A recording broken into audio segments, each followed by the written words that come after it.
David, thank you again for joining us as part of this NEFJA Scholar interview series.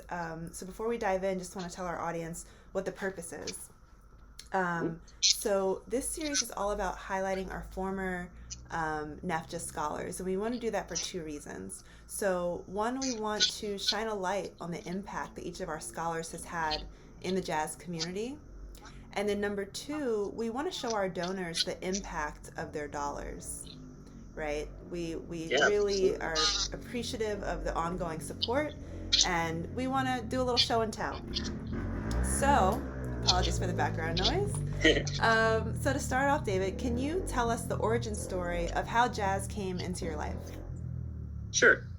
First of all, thanks for having me. NEFJA is a organization that's near and dear to my heart, so I'll always do anything for you guys. Um, well, I come from a big family. I'm one of seven kids, Irish Catholic. My dad's from Ireland. But my parents were not necessarily into jazz. I mean, they didn't dislike jazz. They just weren't something they really listened to. But my brothers, my older brothers, I would kind of just take all their cassette tapes, whatever they had, and they had some Miles Davis cassettes. I'm trying to even remember which one. I think Milestones was one of the albums they had, and they had some Charlie Parker, and they themselves played instruments. So I had a brother who played trombone, a brother who played trumpet, and they were like big into the marching band. They were in the jazz band as well. So I just kind of like saw music a lot, and something about jazz caught me early on. I was a very, very shy kid, very quiet, and there's something about the expressive nature of jazz that caught me early on, and I just, I took their cassette tapes, I listened to them. I had I was lucky that the middle school I went to ended up having a jazz ensemble. So I started playing saxophone when I was 7.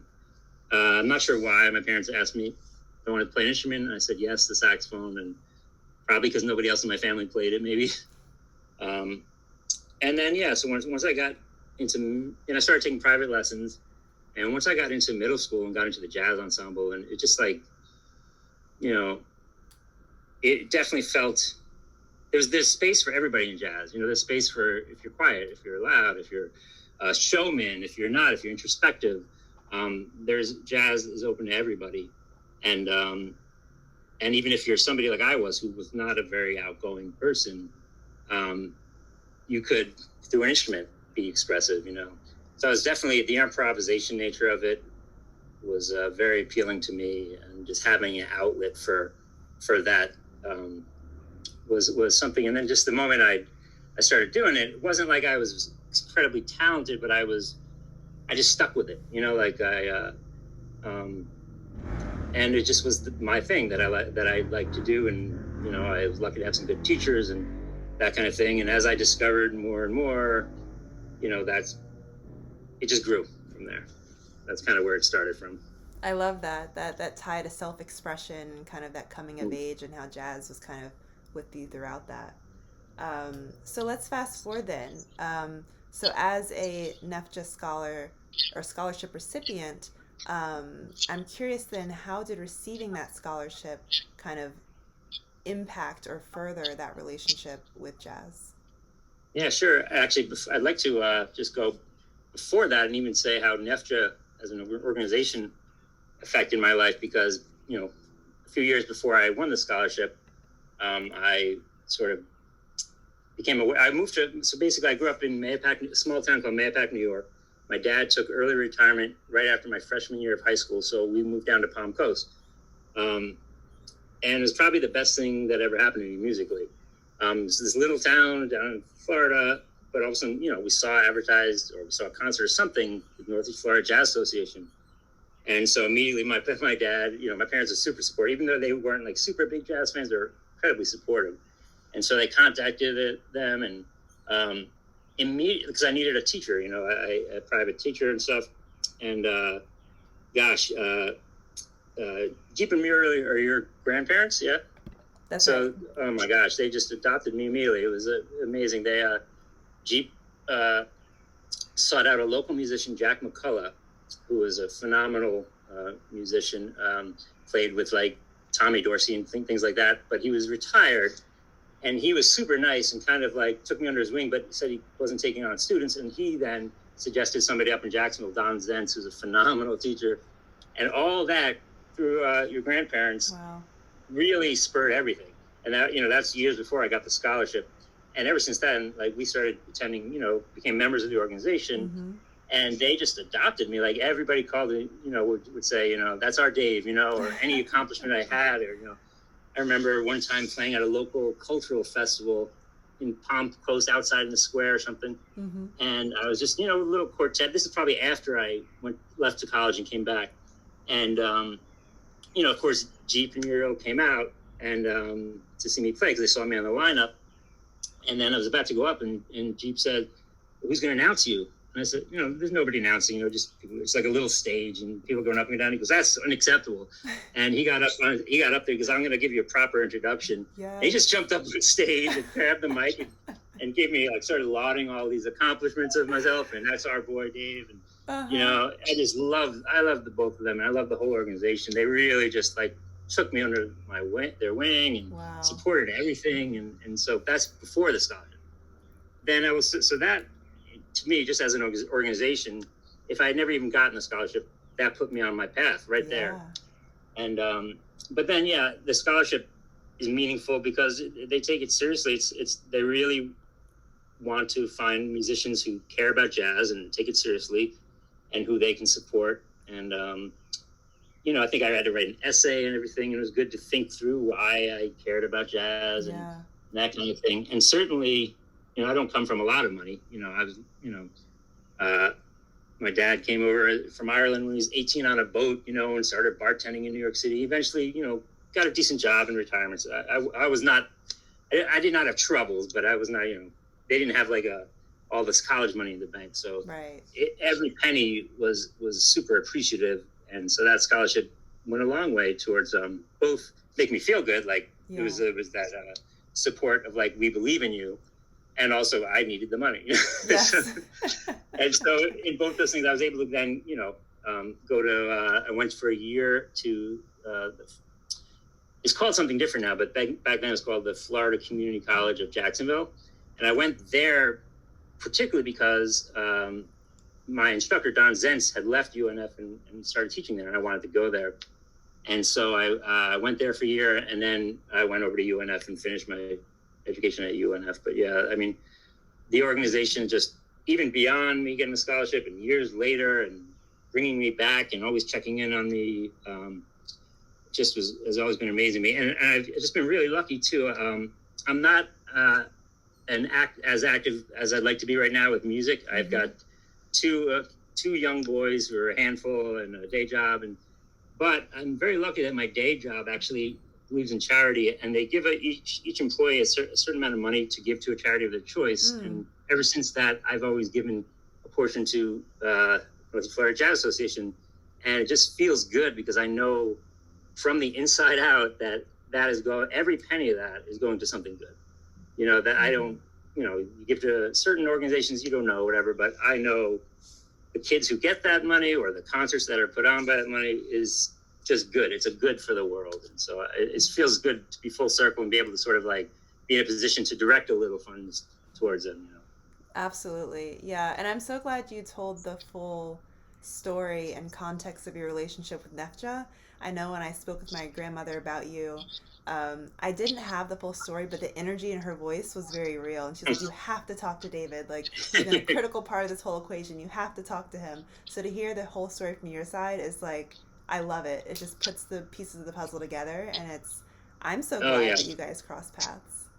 Oh, me too. I just love them. So I just remember going over to their house the first time, and Jeep was just so cultured, and he had the stories he had to tell about hanging out with Cannonball Adderley or different people.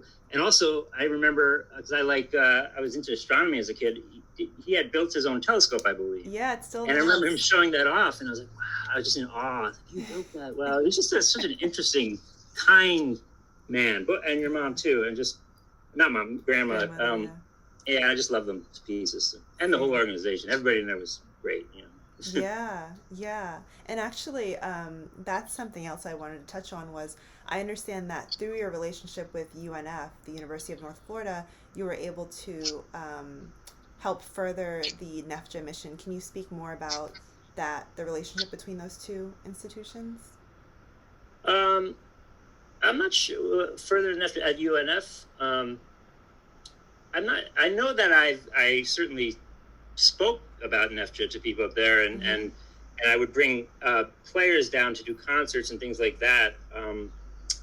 Uh, but UNF was just it's a kind of a godsend. That I came from New York, where you think it's the jazz capital of the world or whatever, but I was a little removed from that, and coming down there, and I was always all of a sudden consumed with jazz because the North Florida Jazz Association and UNF is one of the top programs in the country. Mm. And then the head of the program, Bunky Green, is one of the most underrated geniuses of the music there is out there. Honestly, and I'm not just saying it because he was my mentor and friend and Mm-hmm. professor, but he honestly is a genius musician that people in the know are in awe of him. Yeah. And so just being able to go up there and be exposed to everybody up there, the other musicians, the teachers, everything, and then I would come back often to Palm Coast. I would come back when sometimes I'd play concerts for the Jazz Association, and I would always bring musicians down, and then they started giving scholarships to various people. Mm. Friends of mine who I knew were great players up at UNF, and so it definitely was a good relationship. Even with my high school, they ended up having a relationship. The Flagler Palm Coast High School that I went to, when I was in Yeah. there, they would become supportive of them and organizing concerts and things like that. There's always been a really good relationship between the schools of learning and the organization. Yeah, I love that. for Yeah. sure. That Yeah, communal effort to kind of share the love of jazz, but also share the resources amongst each other and kind of like helping that next generation come up and continue the art form. It takes a community to do that. absolutely. And it's a community art form too. I mean, it is not an art form performed by an individual, even though there are solo albums, Mm-hmm. whatever, so you can play it as an individual, but it is a collaborative art form more so than almost any other. And it does take a community to support it as well. Yeah. Absolutely. Yeah. So let's see. We've covered a lot of great topics here. So let's talk about jazz today. So you mentioned, you're still actively donating to NEFJA, which is amazing. How else does jazz play into your life today? Well, I will say it's not an easy music to play. It's certainly much. There's other, and I love all music, and I've played freelance for years, playing all types of music. But jazz is, you can't sort of phone it in. You have to do your homework. You have to be focused. You have to practice, um, and that just having to do that. Going to college and having a friend pick me up at you know 5:30 in the morning with a cup of coffee to drive me to the practice room. And we'd both go to our separate practice rooms every morning to practice for a few hours until class started or whatever. Mm-hmm. That kind of commitment is good in any area. Like Mm-hmm. learning how to be committed in that way as a parent, as an employee, as a community member, Mm-hmm. as a member in a church, whatever. Knowing how to zone in and focus your energy somewhere. So I would say that, first of all. Secondly, I would say the collaborative nature, certainly, because it, like I said, is not a one person sort of thing when you play jazz. Right. You have to be able to give and take with other people. You have to give to the greater good. So you can't sort of like dictate, this is what this means at this moment. You have to be in the moment, flexible, willing to move, willing to bend and work together organically, and to give yourself over to with a faith or a trust. Yeah. And all of that is certainly good. The flexibility teaches you the reverence for the history, for Mm. the elder generation, for those who can teach you. I mean, all these things bleed over into other parts of your life. And I would say, just having my kids, they're both one's about to turn 5 and one's about to turn 10. Two boys, and both of them are way more naturally musical than I ever was. I just kind of like stuck with it and played it long enough. And I'm not pushing it on them, but I make sure we just have it around us and we play around with it. It's just, I can see the way it's opened them up in ways. You know, my younger one's on the autism spectrum, and to see how that has opened him up in certain ways, to have that sort of in your life. I mean, there's so many ways. The way it puts up a community, the way it can help with social movements, the way, you know, even unintended, you know, like Coltrane's "A Love Supreme," or, you know, during, you know, civil rights, even though he didn't specifically intend it as a civil rights piece, was a movement for an energy for the movement. You know, that kind of the spirit to it guides social movements. I mean, it really is an amazing thing that's underappreciated, especially nowadays. Partly because a lot of jazz musicians have lost the thread of what it's about. You know, a lot of jazz musicians have gotten so technically good or so analytically, you know, genius, that they've forgotten the thread to, like, that it's a people, you know, like Bunky Green, my teacher, undeniable genius. You know, he was doing things rhythmically and harmonically that people weren't doing. But he never lost. Every time he played was for people. I remember seeing him at the little cafe at UNF playing once. And, you know, it's a loud place. People who were there not for the jazz, whatever, and just having dinner or whatever. And he played "Smoke Gets in Your Eyes," and the place went silent. And I saw, like, jocks or whatever, you know, crying, you know, like, from his performance. And it was just stunning. One of the most beautiful things I've ever heard, you know, from this guy who could do a million notes or whatever, you know. And I asked him the next day at school, I said, "Are you aware, like, when that's happening, what you're doing, like, that you've affected this room of people who don't even like jazz, and, you know, and that you're connecting?" He goes, "No, my wife was sitting in the front row and I just played for her." And it just, that's what, you know, it's about. I mean, I love the developments. I love the complexity of it. I love the genius of it. But as long as it can keep that thread to people and to the heart, then it's going to be alive. It's going to be still happening, you know? Yeah. That was such a beautiful story. Thank you for sharing that. And Oh, yeah, the yeah. I energy mean, is I'll so never real. forget that moment. You know? Yeah. Yeah. Wow. Man. So we're almost at the end of our 30 minutes here. So last question. The past year has been incredibly challenging for all of us navigating this COVID pandemic. It seems the world is slowly opening back up. You know, we're doing it tentatively. But what are you most looking forward to once we're on the other side of this thing?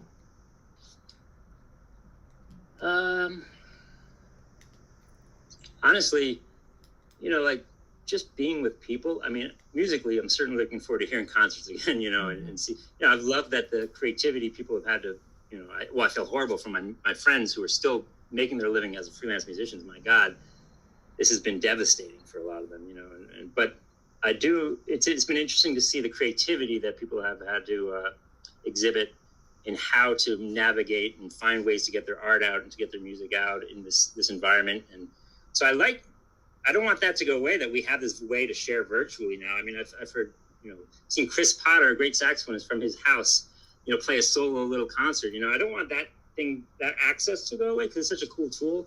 But being in the same room with people at the Village Vanguard or something like that, or is just, you can't beat that, you know. So on a musical level, just, you know, interacting with people. I miss just sort of being with people and even just touching a hug, you know, or, you know, I've of course got my family and my close friends or whatever, but, you know, just those in-person physical and not physical connections, you know, or oral and things like that, you know, like, you know, going to Jeep's house, like, and having him show me his telescope, that, you know, somebody could show you that on a TV screen, and it'd be cool. But it's a different thing when you sit there and have a cup of coffee with somebody or something, you know, and share the same room. And people are meant to do that. So I'm looking forward to that, you know. Yeah, same. Well, David, this has been so rich and energizing and inspiring. So thank you so much for sharing your stories with us. And yeah, it's been an honor getting to know you in this quick 30 minutes that we've had together. Well, I really appreciate it. I'm glad you guys are doing this. I can never say more good things about NEFJA, about your grandparents, about all the folks in there, and it's great that you guys are keeping this alive, and I hope it goes on forever, and just the spark that your grandparents started, that it just keeps going, because it's such a beautiful thing. So thank you for doing this. Yeah, you're welcome. All right, well, enjoy the rest of your weekend, and we will be All right, in touch. you too. Okay, sounds good. Have a good night. Bye.